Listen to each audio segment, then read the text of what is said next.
দুনিয়ার জীবনে আল্লাহ রাসূলের কথা মানে নাই, বুঝে নাই। ওলামায়ে কেরাম নবীর ওয়ারিস কোরআন সুন্নাহর কথা মানুষকে বুঝাইছে, তারা মানে নাই, বুঝে নাই, স্বীকার করে নাই, এগুলোর প্রতি সমর্থন ব্যক্ত করে নাই, এগুলো নিজের জীবনে গ্রহণ করে নাই। তাদের আমল নামায় তো আল্লাহ নাফরমানি আর নাফরমানি। তখন অনেক মানুষ মনে করবে ওই হাসরের ময়দানের আল্লাহর আদালত থাকে দুনিয়ার আদালতের মতো। অর্থাৎ কি অর্থ?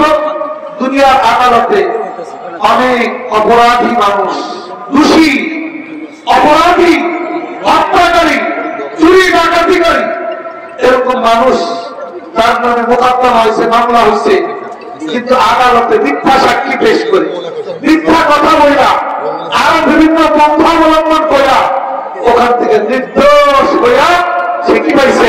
মুক্তি পেয়ে গেছে। এরকম হয় না দুনিয়াতে? আদালতে হচ্ছে। এখনকার আদালত তো এরকমই বেশি। আবার অনেক নিরপরাধ মানুষ শিক্ষা মিথ্যা সাক্ষীর মাধ্যমে তাকে কি বানানো হইতেছে? অপরাধী বানাইয়া তাকে জেল জুলুম দেওয়া হচ্ছে, এমনকি কাউকে অন্যায় ভাবে ফাঁসি দেওয়া হচ্ছে। দুনিয়ার আদালতে সত্যকে মিথ্যা, মিথ্যাকে সত্য বইলা চালায় দেওয়া হচ্ছে। এখন ওই সমস্ত অপরাধী অন্যায়কারীরা কিয়ামতের ময়দানে মনে করবে আল্লাহর আদালত তো মনে হয় এরকম, এখানে মিথ্যা কথা বইলা, মিথ্যা দিক বইলা তার পায়ে দেওয়া যাবে। তো অনেকে বলবে আল্লাহ আমার আমল নামায় যে এত নাফরমানি দেখতেছি, আমি তো এত নাফরমানি করি না, এটা তো অন্যায় করা হয়েছে, আমার ভুল মিথ্যা লেখা হয়েছে। আল্লাহ রাব্বুল আলামিন তখন রাজ সাক্ষী পেশ করবে। রাজ সাক্ষী কি? আল্লাহ রাব্বুল আলামিন আমরা যে মুখে কথা বলতে পারি, কি জন্য বলতে পারি? আল্লাহ রাব্বুল আলামিন আমাদেরকে বাক শক্তি দিয়েছেন বলেই বলতে পারি। আল্লাহ যদি বাক শক্তি ছিনাই নিতে চান, মুখ থাকবে, জিহ্বা থাকবে, কিন্তু কথা বলতে পারবে না, এরকম আছে না দুনিয়াতে? কত মানুষ আছে, সবকিছু আছে, কিন্তু কি নাই? কথা নাই, বোমা। আল্লাহ তাআলা কিছু নমুনা দেখায় দিয়েছে। কিয়ামতের দিন ওই সময় যখন অন্যায়কারীরা আল্লাহর কাছে মিথ্যা দাবি করবে যে আল্লাহ আমি এত অন্যায় করি নাই, আমার নামে মিথ্যা এই অন্যায় লেখা হয়েছে আমল নামার মধ্যে, তখন আল্লাহ রাব্বুল আলামিন মুখের এই বাক শক্তিটাকে চোখের মধ্যে লাগাই দিবেন, হাতের মধ্যে দিয়ে দিবেন, পায়ের মধ্যে দিয়ে দিবেন, মাথার মধ্যে দিয়ে দিবেন, এমনকি যেই জমিনের উপরে সে অন্যায় করছে ওই জমিনকে আল্লাহ তাআলা বাক শক্তি দিয়ে দিবেন। তখন হাত, ওই ব্যক্তির হাত আল্লাহ দরবারে তার বিরুদ্ধে সাক্ষী দিলেন, আল্লাহ এই যে বলতেছে করে নাই, আমি তার হাত, আপনি তার বিরুদ্ধে আপনার দরবারে সাক্ষী দিচ্ছি, আমি হাত দ্বারা সে এই অন্যায় করছে। পাও বলবে যে আমি পাও দ্বারা সে অমুক অন্যায় কাজের দিকে গেছে। জমিন বলবে আমার উপরে সে এই অন্যায়টা করেছে। তখন তার অস্বীকার করার কি থাকবে না, কোন সুযোগ থাকবে না। 2 নম্বর, এইভাবে আল্লাহ তাআলা কি করবে? 3 নম্বর এবং সর্বশেষ, আল্লাহ রাব্বুল আলামিন প্রত্যেকের আমল নামা, তার আমলের মধ্যে ভালো আছে কিছু, মন্দ আছে।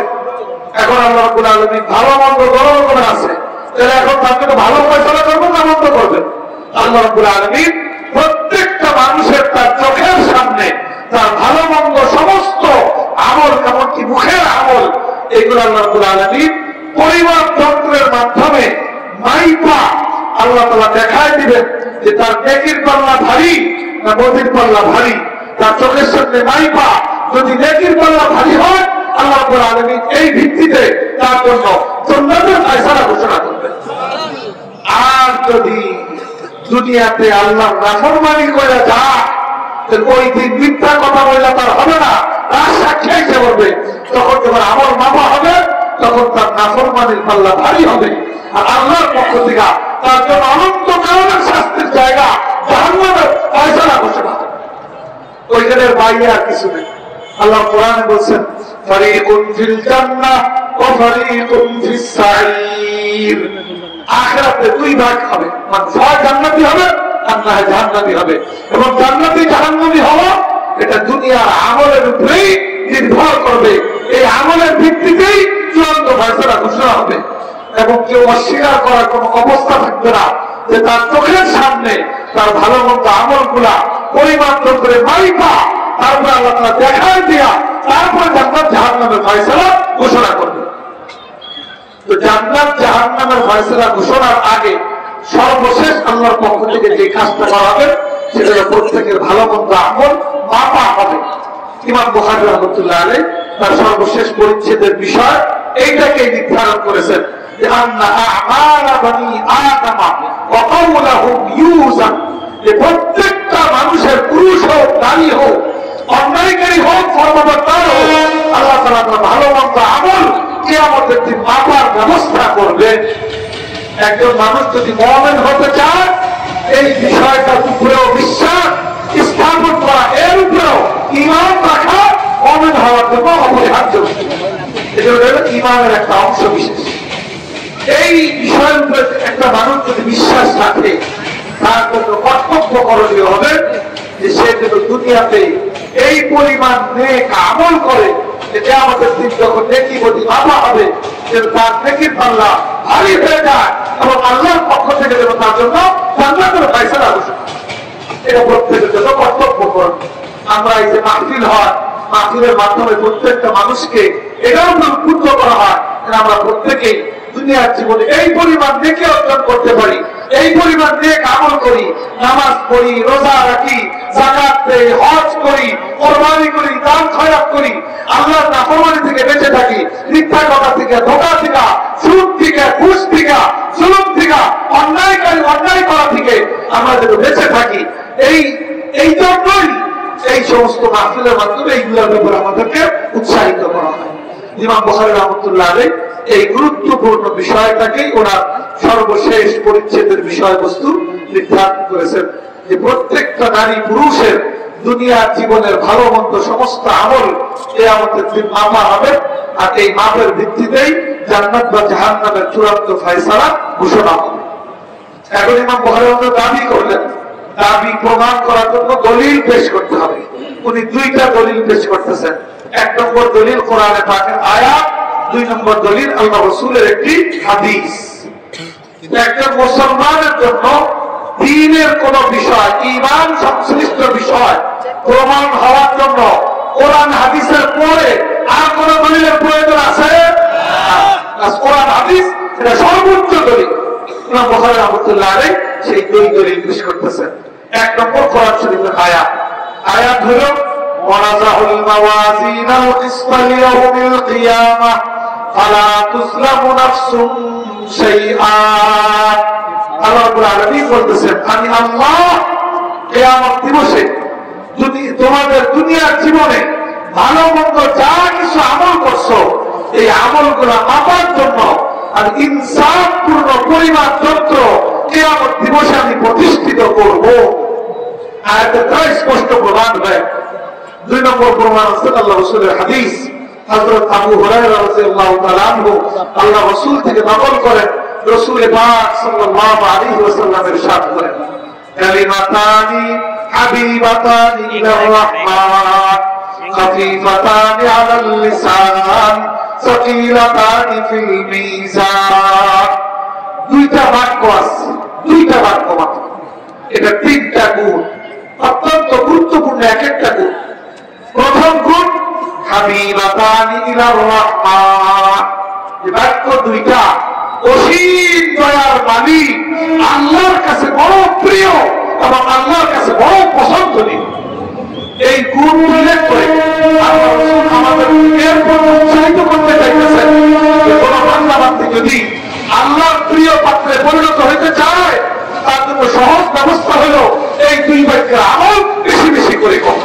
কেউ যদি এই দুই বাক্যের আমল বেশি বেশি করে আশা করা যায় যে ওই ব্যক্তিটাও আল্লাহর প্রিয় পাত্রে পরিণত হয়ে যায়। এক নম্বর গুণ। দুই নম্বর গুণ, সাধারণ মানুষ আমরা অনেক আছি, আমরা কেউ মনে করতে পারি যে দুইটা বাক্য আমলের দ্বারা আল্লাহর প্রিয় পাত্র হওয়া যাইব, তাহলে তো এই দুইটা বাক্য মারাত্মক কঠিন বাক্য হইব, অনেক লম্বা চওড়া কিছু হইব। এগুলো তো আলেম ওলামা হাফেজদের কাজ, আমাদের সাধারণ মানুষের জন্য এটা সম্ভব নয়। এরকম কেউ আশঙ্কা মনে করতে পারি, নিরাশ হয়ে যেতে পারি।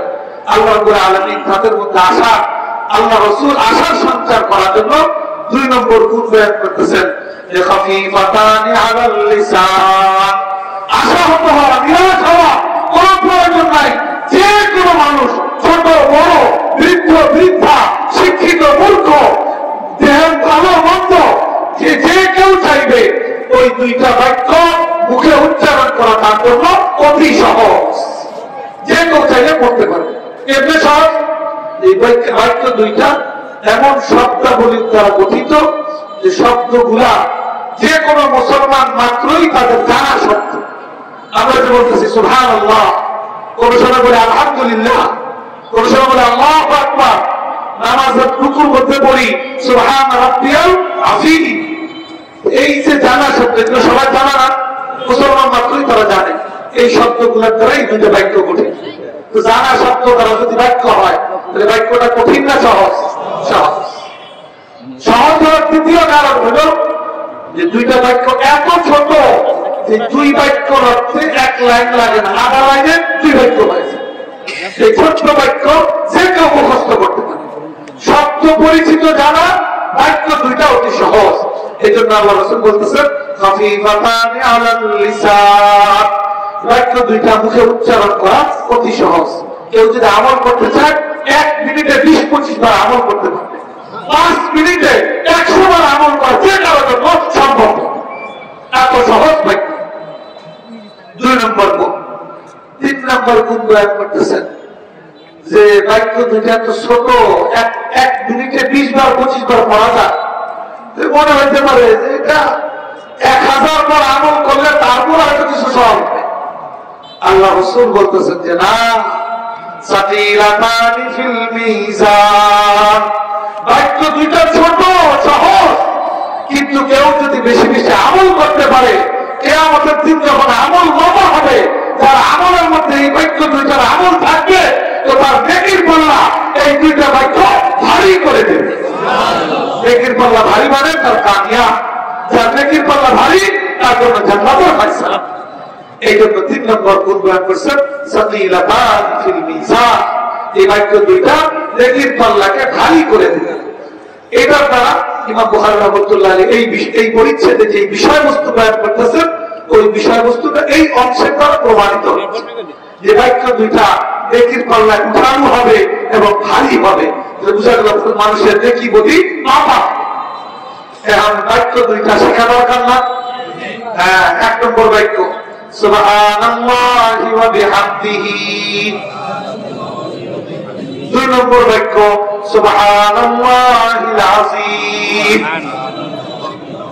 বাক্য দুটো সহজ না কঠিন? যে কেউ ইচ্ছা করলে শিখা সম্ভব না সম্ভব, আমল করা সম্ভব কি অসম্ভব? হ্যাঁ, বাকি রইল সম্ভব তো সবটাই, কিন্তু আমল না করলে এই সম্ভব হইয়া সহজ হইয়া আমার কোন লাভ হবে? লাভ হবে কখন? যদি আমরা কি করি? আমল করতে পারি। আমরা কমপক্ষে বুখারী শরীফের সর্বশেষ হাদিসের দর্শে আমরা সবাই অংশগ্রহণ করা সৌভাগ্য লাভ করলাম। এই হাদিসের মধ্যে উৎসাহিত করা হয়েছে এই দুইটা বাক্য বেশি বেশি আমল করতে। আমরা কমপক্ষে প্রতিদিন 5 মিনিট ব্যয় করা 100 বারে আমল করতে পারবো না ইনশাআল্লাহ? আল্লাহ রাব্বুল আলামিন সকলকে তৌফিক দান করুন। এখন আমরা 2-3 বার আমল করি। সুবহানাল্লাহি ওয়া বিহামদিহি, সুবহানাল্লাহিল আযীম, সুবহানাল্লাহি ওয়া বিহামদিহি, সুবহানাল্লাহিল আযীম, সুবহানাল্লাহি ওয়া বিহামদিহি, সুবহানাল্লাহিল আযীম। বাক্য দুটার অর্থ জানা দরকার না? আমাদের জন্য অত্যন্ত দুর্ভাগ্য, আমরা মুসলমান বাংলা বললে তো বুঝি মাতৃভাষা, ইংরেজি বললেও অনেকটা বুঝি, ঠিক না? কারণ ইংরেজি আমাদের জন্য প্রয়োজন। আরবি বললে হ্যাঁ তার কাছে বুঝবো তো দূরের কথা, পড়তেও পারি না। অথচ একজন মুসলমানের কাছে সবচেয়ে 1 নম্বর গুরুত্বপূর্ণ ভাষা কোন ভাষা হওয়া দরকার? কারণ আরবি হলো কোরআনের ভাষা, আরবি হলো আল্লাহ রাসূলের ভাষা, আরবি হলো যারা জান্নাতে যাবে জান্নাতীদের ভাষা। অর্থাৎ আল্লাহ রাসূল উৎসাহিত করেছেন প্রত্যেকটা মুসলমান তাদের আরবি ভাষার সাথে কি থাকে? মহব্বতপূর্ণ সম্পর্ক থাকে। কোন ভাষার সাথে আমাদের শত্রুতা নাই, সব ভাষায় আল্লাহ দাওয়াত কোরআনের ভাষা, আল্লাহ রসুলের ভাষা কিন্তু আরবি ছাড়া আর কোনো না। কোরআন যদি আপনি তার মূল ভাষায় পড়তে চান তাহলে আরবিতে পড়তে হবে, আর অন্য যে ভাষায় করবেন অনুবাদ হবে, কোরআন হবে না। কোরআন আর কোরআনের অনুবাদ দুটো ভিন্ন জিনিস। যাই হোক, অর্থ আমি বলে দিতেছি, অর্থের সাথে করলে আলাদা ভাষা। প্রথম বাক্য সুবহানাল্লাহি ওয়া বিহামদিহি, আল্লাহ, আমি আল্লাহর পবিত্রতা বর্ণনা করছি, ওয়া বিহামদিহি, তার প্রশংসার সাথে। এক নম্বর বাক্যের অর্থ। দুই নম্বর বাক্যের অর্থ, ওই আল্লাহ পাক পবিত্র, আল আসিফ, যিনি মহান। দুইটা বাক্যের মধ্যে আল্লাহর পবিত্রতা, আল্লাহর প্রশংসা আর আল্লাহর বরত্ব মহত্বের বর্ণনা আছে। আল্লাহর কোন বান্দাবান্দি আল্লাহর পবিত্রতা বর্ণনা করবে, আল্লাহর প্রশংসা করবে, আল্লাহর বরত্ব আর মহত্বের স্বীকৃতি দিবে, এটা আল্লাহর কাছে তো পছন্দ রাখবেন। এই জন্য আল্লাহ রাসূল বলছেন হাবিবাতান ইলার রহমান, এই বাক্য দুইটা আল্লাহর কাছে বড় প্রিয়, পছন্দ। তো ইমাম বুখারী রাহমাতুল্লাহ আলাইহি সর্বশেষ হাদিসের মাধ্যমে অত্যন্ত সহজ কিন্তু অত্যন্ত প্রয়োজনীয়, অত্যন্ত আমার জন্য উপকারী দুইটা বাক্যের তাসবিহ আমাদেরকে শিখাইছেন। আমরা যদি প্রত্যেকে এই তাসবিহ দুইটা শিখে নেই, আমরা এই দুই তাসবিহ, দুই বাক্যের তাসবিহ যদি বেশি বেশি আমল করতে পারি, তাহলে আমরা যে সবাই জান্নাতের আশা করি, আশা করি কিনা? জান্নাতে যাইতে চাই কিনা? জান্নাতে চাই যাওয়ার জন্য ওখানে আমার নেকির পাল্লা কি হইতে হবে? ভারী হইতে হবে। আর নেকির পাল্লা ভারী করা সহজ আমল কি? সুবহানাল্লাহি ওয়া বিহামদিহি সুবহানাল্লাহিল আযীম। এই বাক্য দুটো বেশি বেশি আমল করব, আল্লাহ তাআলা এই উসিলায় আমার নেকির পাল্লা ভারী করা আমার জন্য জান্নাতের ব্যবস্থা করে দেবেন। সুবহানাল্লাহ। সবাই রাজি আছেন ইনশাআল্লাহ? আল্লাহ রাব্বুল আলামিন আমাদের সকলকে তৌফিক দান করুন। এই কথার মধ্য দিয়া বুখারী শরীফের সর্বশেষ অধ্যায় এবং সর্বশেষ হাদিসের পাঠ ইনশাআল্লাহ সম্পন্ন হলো, আর এর মাধ্যমে বুখারী শরীফের খতমও সম্পন্ন হলো। বিশাল কাজ। এখন এই দোয়া করা হবে, এই দোয়া আল্লাহর দরবারে কবুল হবে। বাইতুল মুমিন মাদ্রাসা এই 1444-45 হিজরি শিক্ষাবর্ষের ছাত্রদের দাওরায়ে হাদিস, যেখানে 9টি হাদিসের কিতাব পড়ানো হয়, তার মধ্যে সর্বাধিক গুরুত্বপূর্ণ হাদিসের কিতাব বুখারী শরীফ, আপনাদের সকলকে নিয়ে তার সর্বশেষ হাদিসের পড়ানো এখানে শেষ করা হলো। এর মধ্য দিয়ে বুখারী শরীফের খতম করা হলো। তো যেই মাদ্রাসার মধ্যে কোরআন শরীফ পড়ানো হয়, বুখারী শরীফ পড়ানো হয়, হাদিস শরীফ পড়ানো হয়, ঈমান শেখানো হয়, ইসলাম শেখানো হয়, এই মাদ্রাসাকে এই মাদ্রাসার জন্য দোয়া করা আমাদের দায়িত্ব কিনা? এই মাদ্রাসার জন্য সহযোগিতা করেন কি? কার দায়িত্ব? এটা আমাদের মুসলমানদের দায়িত্ব। আলহামদুলিল্লাহ, আমরা সবাই মাদ্রাসাকে মহব্বত করি, সহযোগিতা করি। এই সহযোগিতা এবং মহব্বতের দ্বারা আমরা আগামী দিনে অব্যাহত রাখবো, আরো বেশি মহব্বত করবো, আরো বেশি দোয়া করবো, আরো বেশি সাহায্য সহযোগিতা করবো ইনশাআল্লাহ। এই মাদ্রাসার সাহায্য করবে, মাদ্রাসার নাম নাম আল্লাহ। আল্লাহ রাসূল হাদিসের মধ্যে বলছেন ইয়াকুলু ইবনু আদম মালি মালি ওয়া ইন্নামা লাহু মিন মালিহি সালাস। দুনিয়ার মানুষের কাছে গেলেই শুনবেন যে দোকানটা আমার, তারপর আবার কতক্ষণ বসবেন, বলবো জানি ইনশাআল্লাহ ওই উত্তর একটা পারি নাই, উত্তরের ওই পাশে এখন একটু কম দাম আছে, ওখানে 2টা প্লট কিনছি। তারপর একটু বয়স শুনবেন যে আরেক জায়গায় আরেক মার্কেটে একটা দোকান রাখছি। এই সবগুলো মনে করে যেগুলো আমার মাল।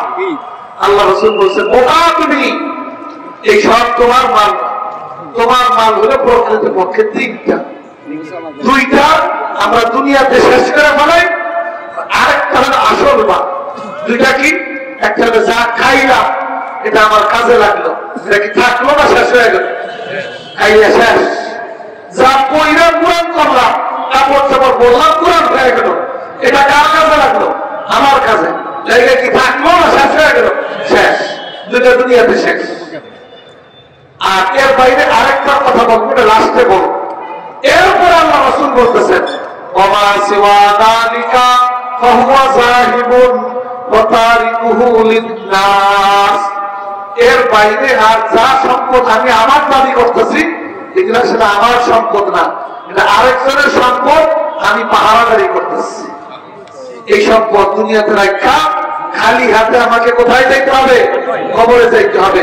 আমার ছেলে মেয়ে, আমার নাতি নাতু, আমার স্ত্রী, আমার ভাই বোন কেউ যে আদর্শ হাত কইরা যে তার তো এত টাকা এত কষ্ট করে কামাই করছে, তো কবরের মধ্যে একটা বস্তা কি করি টাকা পয়সার স্বর্ণ চাঁদি দিয়ে দেই, এরকম কেউ দেয়? এই টাকাগুলা কারা খায়, কারা ব্যবহার করে? যারা থাকে তারা। তাহলে আমার জন্য অন্যায় হইল, আমি এতদিন নিজে কামাইলাম, আমি যেটাকে ব্যাংকে জমা রাখলাম, সিন্ধুকে জমা রাখলাম, আরেকজনের মাল আমি হেফাজত করলাম, পাহারাদারি করলাম।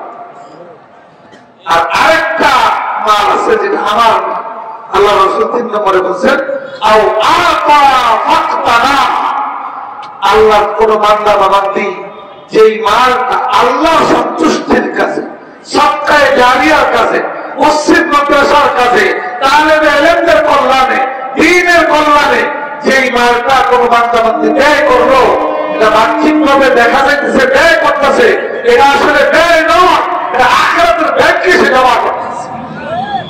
কি বলেন, আমরা আখিরাতের ব্যাংকে জমা করবো না খালি দুনিয়ার ব্যাংকে সব জমা করে নিজের নাতি নাতকুরা ছেলে মেয়েদের জন্য রেখে দেবো, ওটা করবো? আখিরাতের ব্যাংকেও জমা করা দরকার, চাইলে বুদ্ধিমানের পরিচয় আসবে। এই জন্য আখিরাতের ব্যাংকে জমা দেওয়ার সবচেয়ে বড় ব্যাংক হলো এটা বাইতুল মুমিন মাদ্রাসার মতো যে মাদ্রাসাগুলো আছে, এটা হলো সদকায়ে জারিয়া সবচেয়ে গুরুত্বপূর্ণ দীর্ঘমেয়াদী খাত হলো এই মাদ্রাসার খাত। অতএব আমরা সবাই এই খাতে বেশি থেকে বেশি দান খয়রাত করে আমার আখিরাতের ব্যাংককে, ব্যাংকের সঞ্চয়কে আমি বাড়ানোর কি করব, চেষ্টা করব। আল্লাহ রাব্বুল আলামিন আমাদের সকলকে তৌফিক দান করুন।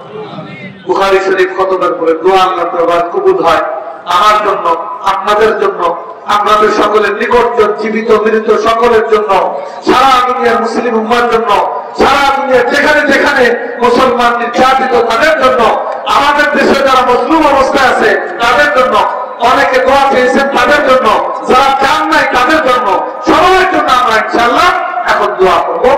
দোয়ার আগে আরেকবার দুরূদ শরীফ, اللهم صل على محمد وعلى آل محمد كما صليت على إبراهيم وعلى آل إبراهيم إنك حميد مجيد اللهم بارك على محمد وعلى آل محمد كما باركت على إبراهيم وعلى آل إبراهيم إنك حميد مجيد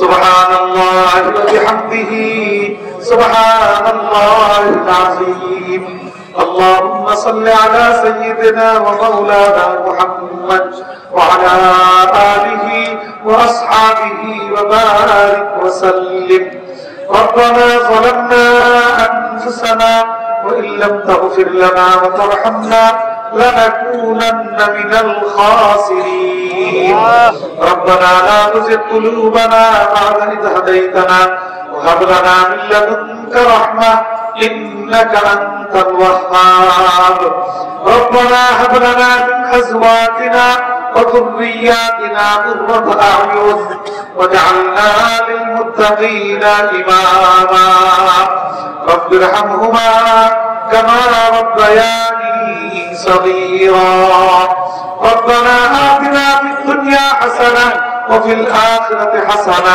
وقنا عذاب النار يا رب العالمين يا أكرم الأكرمين يا أرحم الراحمين يا أرحم الراحمين يا أرحم الراحمين বাইতুল মুমিন মাদ্রাসার উদ্যোগে 3 দিন ব্যাপী মাহফিলের আজকে দ্বিতীয় দিনের সর্বশেষ প্রান্তে একেবারে সমাপনী লগ্নে কোরআন পাকের পরে সবচেয়ে গুরুত্বপূর্ণ বিশুদ্ধতম মর্যাদাপূর্ণ কিতাব বুখারী শরীফের খতম করা হয়েছে সর্বশেষ হাদিসের দর্শ হয়েছে প্রতিগার বুজুর্গানে দ্বীনগণ বলেছেন তাদের অভিজ্ঞতার আলোকে বুখারী শরীফ খতমের পরে দোয়া করলে আপনার দরবারে দোয়া কবুল হয় সেই আশা নিয়ে ভরসা নিয়ে পরবর্তীকার আমরা কতিপয় গুনাহগার বান্দা বান্দি পরবর্তীকার সেই বিকাশ থেকে কোরআন সুন্নাহর আলোচনা শুনছি, সর্বশেষ বুখারী শরীফের সর্বশেষ হাদিসের দর্শ আমরা শুনেছি। এরপরে আপনার রহমত এবং মাগফিরাতের প্রত্যাশা নিয়ে এই ওলামা ওলামা দিনদার মুসলমানদেরকে নিয়ে আপনার দরবারে শাহী দরবারে হাত উঠেছি। পরবর্তীকার আপনি আমাদের হাতগুলোকে কবুল ফরমান। পরবর্তীকার এই মুবারক মাহফিল এবং খতমে বুখারী উসিলায় আমাদের সকলের জিন্দেগীর সমস্ত গুনাহ খাতা আপনি মাফ ফরমান। আমাদের পিতা মাতা পরিবার পরিজন ছেলে মেয়ে ভাই বোন আত্মীয় বন্ধু বান্ধব সকলকে আপনি মাফ ফরমান। অত্র এলাকার সমস্ত মুসলমান নারী পুরুষকে আপনি মাফ ফরমান। সারা দুনিয়ার সমস্ত মুসলমান নারী পুরুষকে আপনি মাফ ফরমান। পরবর্তীকার ভবিষ্যৎ জীবনে আমাদের প্রত্যেককে গুনাহ মুক্ত জীবন যাপন করবার তৌফিক দান করেন। আমাদের প্রত্যেককে আমাদের নেক আমলগুলোকে আপনি কবুল ফরমান। বেশি বেশি নেক আমল ইখলাসের সাথে করবার তৌফিক দান করেন। পরবর্তীকার আমাদের প্রত্যেকটা মুসলমান নারী পুরুষকে দুনিয়ার জীবনে এই পরিমাণ নেক আমল করবার তৌফিক দান করেন যে কিয়ামতের দিন যখন নেকি বনি মামা হবে তখন আমাদের প্রত্যেকের নেকির পাল্লা যেন ভারী হয়ে যায়। আমাদের জন্য আল্লাহর পক্ষ থেকে জান্নাতের ফয়সালা ঘোষণা হয়ে যায়। আমাদের জন্য যেন জাহান্নাম থেকে মুক্তির ফয়সালা আল্লাহর পক্ষ থেকে ঘোষণা হয়ে যায়। পরবর্তীকার আমাদের প্রত্যেককে সেই পরিমাণ নেক আমল করবার তৌফিক দান করেন এবং নাফরমানি গুনাহ থেকে সেই পরিমাণ বেঁচে থাকবার আপনি তৌফিক দান করেন। পরবর্তীকার আমাদের মধ্যবর্তী অভাব গ্রস্তদের অভাবকে আপনি দূর করে দেন। ঋণ গ্রস্তদের ঋণ পরিশোধ করবার তৌফিক দান করেন। বিপদ গ্রস্তদেরকে আপনি বিপদ থেকে উদ্ধার করেন। রোগগ্রস্তদেরকে রোগ থেকে মুক্তি দান করেন। পেরেশানদের পেরেশানিকে দূর করে দেন। হাজতমন্দের হাজতকে আপনি পুরা করে দেন। পরবর্তীকার আমরা আপনার দরবারের ভিখারি। পরবর্তীকার আপনার দরবার থেকে আমাদেরকে খালি হাতে ধাক্কা দিয়ে ভাড়া দিয়ে না। পরবর্তীকার আমাদের সকলের আরজুকে আপনি কবুল ফরমান। পরবর্তীকার এই বাইতুল মুমিন মাদ্রাসা এবং যারা এখানে আজকের এই মাহফিলে উপস্থিত আছে আমাদের সকলকে এবং সারা বাংলাদেশের সকল মাদারিসে দিনিয়া কওমিয়াকে এবং এই সকল মাদারিসের সকল ছাত্র ছাত্রী শিক্ষক শিক্ষিকা মুহাদ্দিস খায়রখা ছাত্র ছাত্রীদের বাবা মা সকলকে আপনি কবুল ফরমান। এই মাদ্রাসাগুলোর সমস্ত জরুরিয়াত আপনি খাজানায়ে গায়ব থেকে পুরা ফরমান। সমস্ত মুশকিলাত আপনি কুদরতিভাবে হল ফরমান। পরবর্তীকার আমাদের মুরব্বিয়ান ইকরাম যারা হায়াতে আছেন সুস্থতার সাথে তাদেরকেও দীর্ঘ নেক হায়াত দান করেন। আমাদেরকেও নেক হায়াত দান করেন। আমাদের আওলাদকে নেক হায়াত দান করেন।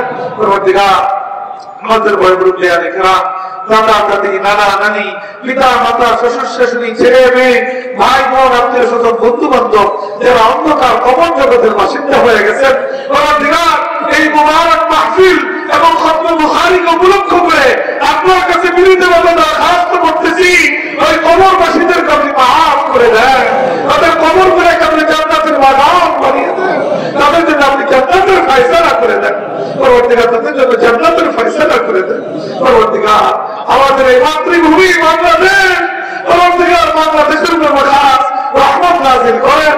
বাংলাদেশের জন্য খায়ের এবং কল্যাণের ফয়সালা করেন। সর্বরকমের কল্যাণ থেকে আপনি বাংলাদেশকে হেফাজত করেন। সারা দুনিয়ার মুসলিম উম্মার উপরে আপনার খাস রহমত নাযিল করেন। মুসলিম উম্মার জন্য খায়ের এবং কল্যাণের ফয়সালা করেন। সর্বরকমের কল্যাণ থেকে আপনি মুসলিম উম্মাহকে হেফাজত করেন। পরবর্তীকার ইসলামের প্রথম কিবলা মসজিদে আকসাকে ইহুদ রাসূলদের হাত থেকে আপনি মুক্ত করার ব্যবস্থা করে দেন। ফিলিস্তিনের মুসলমানদেরকে আপনি সাহায্য করেন। পরবর্তীকার জালেম ইসরাইল এবং তার দোসরদেরকে আপনি ধ্বংস করে দেন। তাদেরকে ধ্বংস করে দেন। তাদেরকে ধ্বংস করে দেন। ফিলিস্তিনকে পরিপূর্ণ স্বাধীন করে দেন। স্বাধীন করে দেন।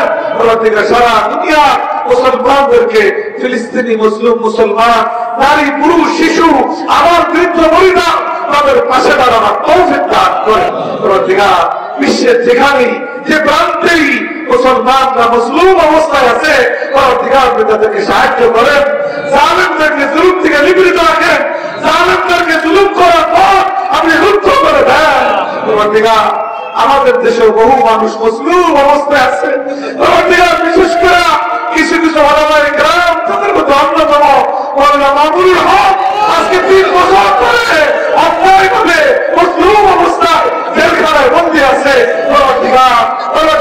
আমরা কতদিন সহ্য করবো? আপনি আপনার কুদরতের দ্বারা অতি দ্রুত তার মুক্তির ব্যবস্থা করে দেন, মজলুমদের সাহায্য করেন, জালেমদের জুলুম থেকে নিবৃত রাখার ব্যবস্থা করেন, জালেমদের জুলুমের পর আপনি বন্ধ করে দেন, রুদ্ধ করে দেন। দুর্বল আপনি আমাদের প্রতি রহম ফরমান, আমাদের মধ্যে হিম্মত দান করেন, ইমানি শক্তিতে আমাদেরকে বলিয়ান হওয়ার তৌফিক দান করেন। গোটা বাংলাদেশের তৌহিদি জনতাকে হক্কানি উলামায়ে কেরামের নেতৃত্বে ঐক্যবদ্ধ হয়ে ইসলামের পক্ষে বলিষ্ঠ ভূমিকা পালন করবার তৌফিক দান করেন। ইসলাম বিরোধী সমস্ত চক্রান্তকে নস্যাৎ করার ক্ষেত্রে বলিষ্ঠ ভূমিকা পালন করবার তৌফিক দান করেন। আমাদের এই দেশের 90% মুসলমানের দেশে জাতীয় শিক্ষা ব্যবস্থা, শিক্ষা সিলেবাসকে ট্রান্সজেন্ডারের মতো মানবতা বিরোধী, সমাজ বিরোধী এই মতবাদ, এই লানতের মতবাদ, অভিশপ্ত মতবাদ, আমাদের এই দেশকে এই অভিশপ্ত মতবাদ থেকে আপনি হেফাজত করেন। দেশের সারা আমমত জনতাকে এই অভিশপ্ত মতবাদের বিরুদ্ধে রুখে দাঁড়াবার তৌফিক দান করেন, সোচ্চার হওয়ার তৌফিক দান করেন। পরবর্তীকাল এই মাদ্রাসা থেকে যে সকল ছেলেরা হাফেজ আলেম হয়েছে তাদেরকে আপনি বিশেষভাবে কবুল ফরমান, জীবনের শেষ মুহূর্ত পর্যন্ত এই কোরআন হাদিসের মর্যাদা রক্ষা করবার তৌফিক দান করেন। কোরআন হাদিসের কারণে তাদের উপরে যে দায়িত্ব অর্পিত হয়েছে আজীবন সেই দায়িত্ব পালন করবার তৌফিক দান করেন, হকের উপর অটল অবিচল থাকবার তৌফিক দান করেন। পরবর্তীকাল আপনি আমাদের সকলের দোয়াকে আপনি কবুল ফরমান। পরবর্তীকাল আগামীকাল মাহফিল আছে, পরবর্তীকাল মুসলমানদেরকে ব্যাপকভাবে আগামীকালের মাহফিলেও অংশগ্রহণ করবার তৌফিক দান করেন। এই মাহফিল বাস্তবায়নে যারা সহযোগিতা করেছেন তাদেরকে আপনি কবুল ফরমান। এই মাহফিলের ধারা আগামীদের জন্য আরো বেশি ব্যাপক হতে পারে, পরবর্তীকাল সেইভাবে আয়োজনে আপনি তৌফিক দান করেন। আমাদের সকলের দোয়াকে আপনি কবুল ফরমান। আপনার হাবিবের উসিলায়, কোরআন পাকের উসিলায়, হাদিসে পাকের উসিলায়, উলামায়ে কেরামের উসিলায় আমাদের সকলের দোয়াকে আপনি কবুল ফরমান। ربنا تقبل منا إنك أنت السميع العليم وتب علينا يا مولانا إنك أنت التواب الرحيم سبحان ربك رب العزة عما يصفون وسلام على المرسلين والحمد لله رب